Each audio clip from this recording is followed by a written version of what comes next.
Hey, how's it going? Today I'm talking about Dopey Race Part 2, Packing and Race Week Prep. This is Running to the Castle, a podcast for injury-prone RunDisney runners on a journey to running magical miles. Join me, Dr. Allie, as I share the secrets I've gathered as a runner, doctor of physical therapy, and coach. You'll learn the exact ways I get my clients to the castle strong without feeling broken or held together with KT tape as they cross the finish line. Please forgive me, I still have a cold as it's been 10 minutes since I recorded the last episode that you heard the other day. But in real life, it has been 10 minutes.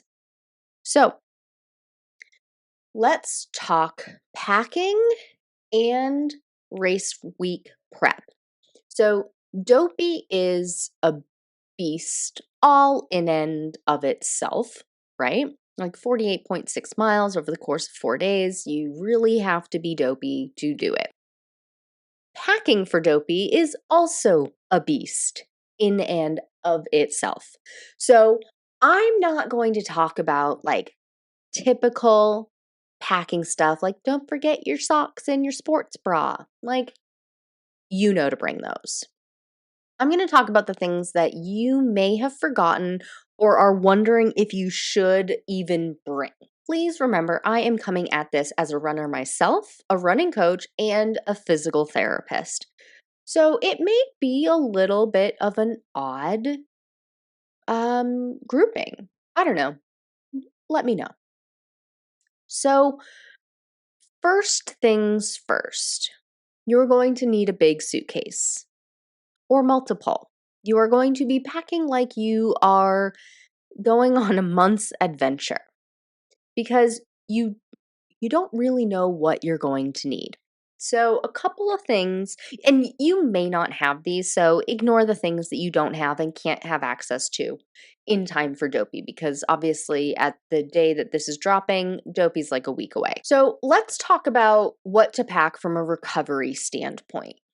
So, I love things like foam rollers, massage guns, the squeezy boots, pneumatic compression devices, like those big boots that people pull up their legs that massage your legs. Hot Epsom salt baths, ice packs, hot packs, things like that.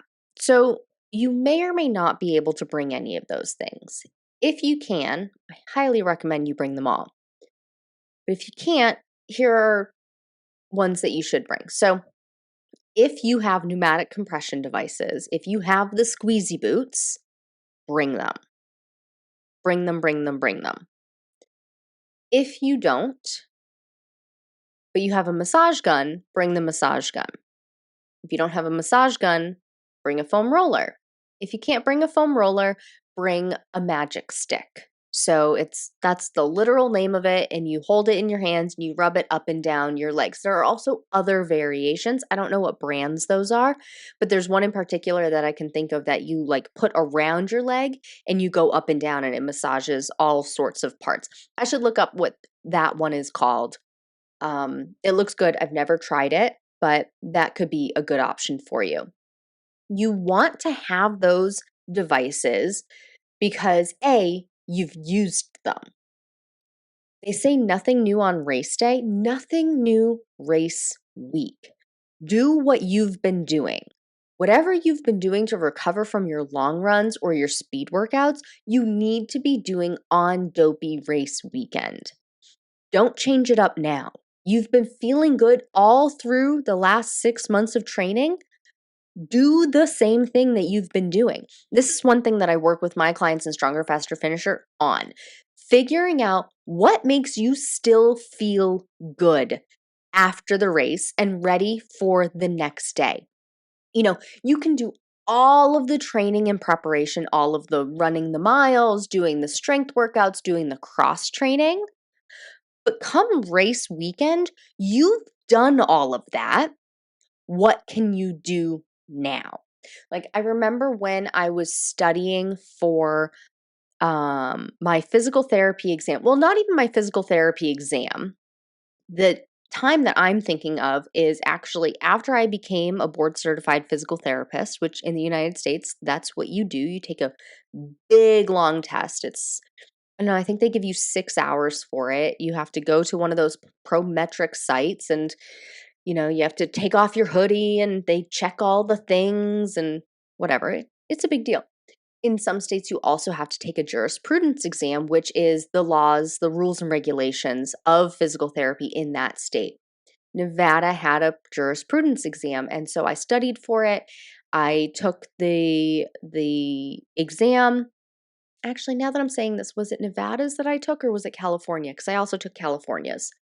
Gosh, I don't remember now that I've said this. Either way, I know it was taking a jurisprudence exam. And I did all the studying and I prepared for it and everything. And then it was like the morning that I was going to go take the exam. The exam was going to be like noon or 1 o'clock, something like that. And I went and took a nap. And Royal was flabbergasted. He was like, "What are you doing?" I was like, "I am so nervous. I am just going to go take a nap." Like, all of the studying had been done. Any amount of cramming was not going to help me at that point. It would probably just confuse me. Actually, not probably. It would have just confused me. So I went and took a nap. That's how you should approach race weekend.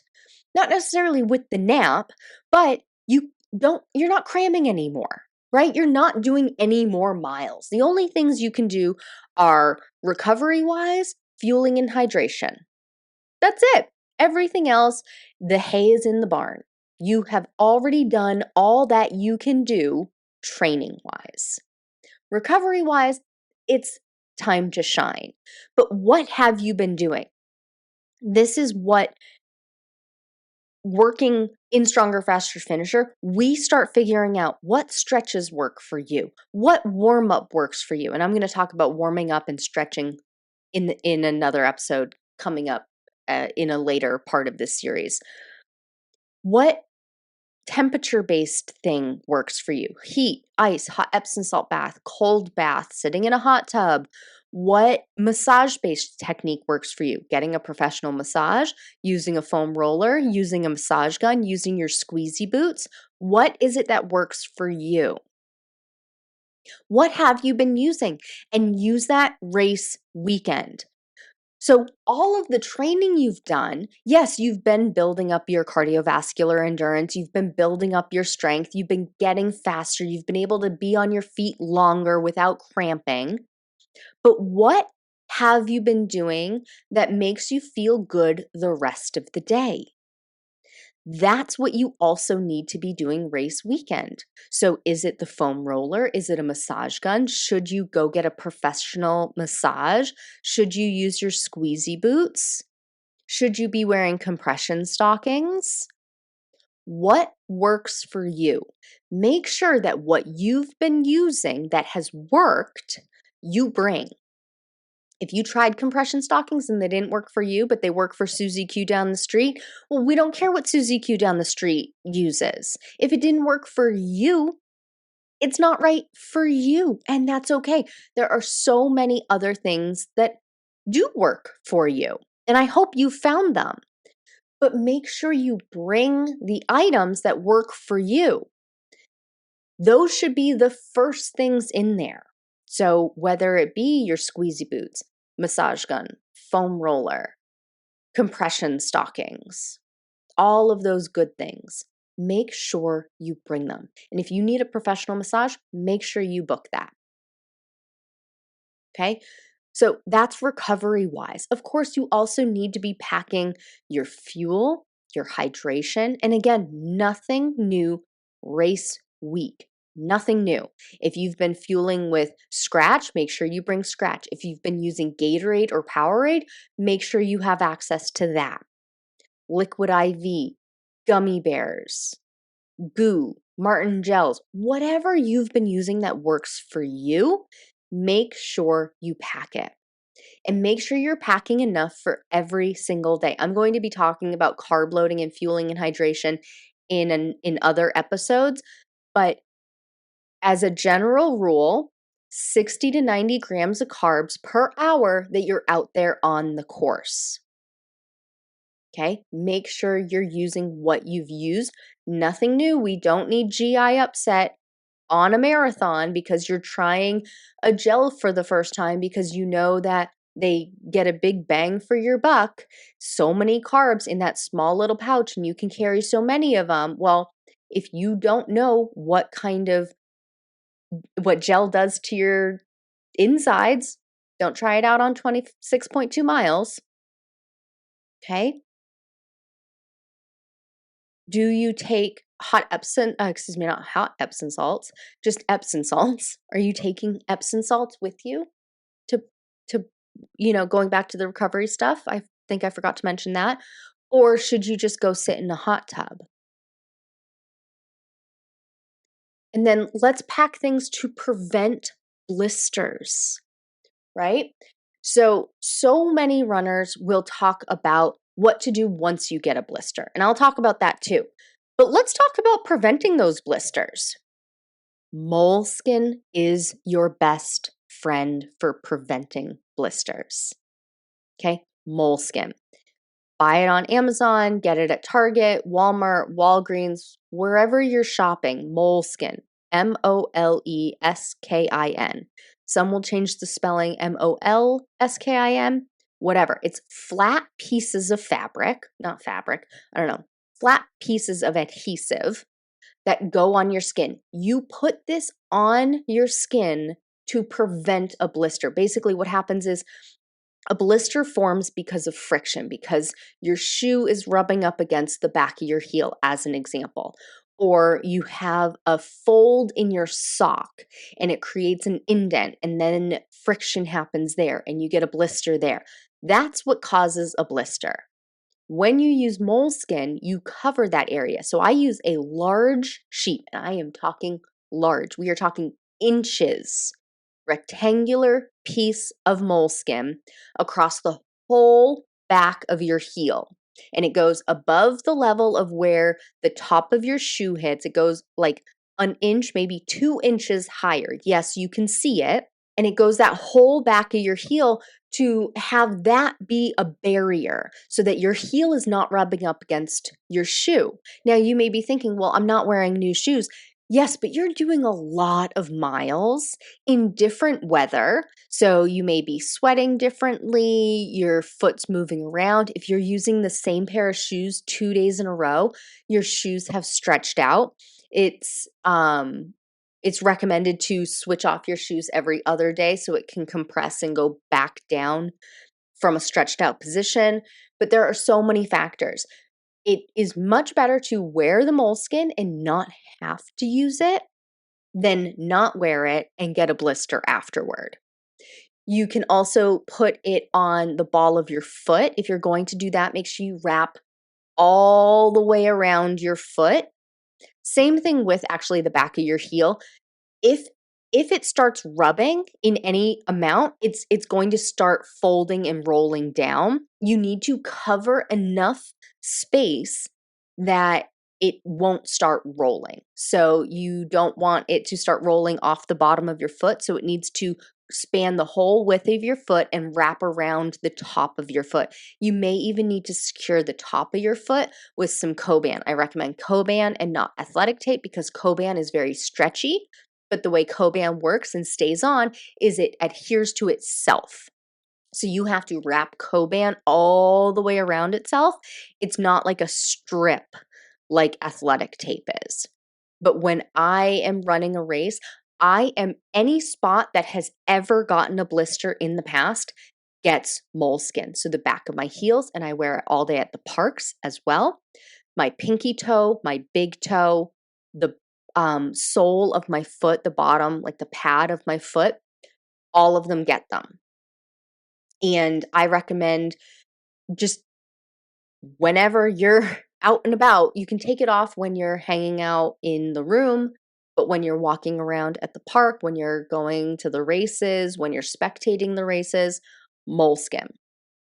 And then I mentioned the Coban. Get Coban because it's stretchy and it stays in place. Athletic tape, unless you're using it to secure a sprained ankle and having an athletic trainer tape you up, athletic tape really isn't that good. It's not forgiving. it gets creases in it. And if you've ever noticed like an athletic trainer taping up somebody's ankle, make sure that there are absolutely no creases. Creases cause blisters and skin breakdown because it just allows for that friction. So we don't want that. So we talked moleskin, Coban. If you get a blister, you want to use a corn pad. Okay, so also get corn pads. The corn pad, it has a hole in it. So it's a piece of foam and then it has a hole. So what happens is you use the corn pad, put it around the blister. The blister part goes where the hole of that corn pad is. And then you can put Coban or a Band-Aid or something over top of it just for a little extra protection. But you use that foam so then the actual blister doesn't get rubbed on anymore because there's that hole, there's that cutout. So just the foam portion gets the pressure, because what happens is if you keep putting the same amount of pressure, like if you only put a Band-Aid over the blister, then your shoe's still rubbing up against the raw blister or even the unpopped blister. It might not be raw, but it's still putting pressure there. And so you're not doing yourself any favors. It's going to either rip or it's already ripped and you're just going to keep rubbing it raw. You need that cutout to give yourself some space so that your shoe doesn't rub up against it. What else? Pack things like Vaseline or the anti-chafe creams or sticks or what have you. Again, whatever you've been using, and you want to put it in places that have chafed in the past or have been rubbed raw in the past. So a common spot is the bra line, in the front, in the back, on the side, in the armpit, the shoulders. Like if you have a big chest, the shoulders are an area that will get rubbed because of your sports bra. Now remember, if you're doing Dopey, it's not just one day of these races. So maybe you would be okay one day and then you get rubbed a little raw with the sports bra from a 5K in the heat, but then you still have to do it 3 more days. So start off by doing these things to prevent it from happening. And who knows, maybe you wouldn't have needed it. But what if you do? And then you're miserable for another 3 days running like that. Then you're definitely miserable getting in the shower after it. And then you're still miserable for like a week later. So just use it. When in doubt, use it to prevent the chafing from ever happening. Let's see, what else about packing and race week prep? I think that's really it. Of course, remember the things like your shoes, bring multiple pairs of shoes, your socks, your underwear, your bras, your costumes, hats, sunblock. You may not be thinking about sunblock or your sunglasses because you are starting in the dark, but if you are running a 7-hour marathon and you're starting in the last corral, well, you're definitely going to be running in the sun. Water bottles, things like that. Don't forget any of them. Have the most fun at race week. Please take what you've learned in this episode and use it to adjust your strategy for your RunDisney race training. It's not about doing more. It's about doing the right things in the right balance so you can finish strong, not broken. And if you want personalized guidance specific to your race, your injury history, your running background, and your goals, that's exactly what we do inside Stronger, Faster, Finisher. You'll get step-by-step instructions and a proven system to help you train smarter from start to finish. Join the waitlist today to be the first to know when it opens next. That's all for now. Talk to you soon.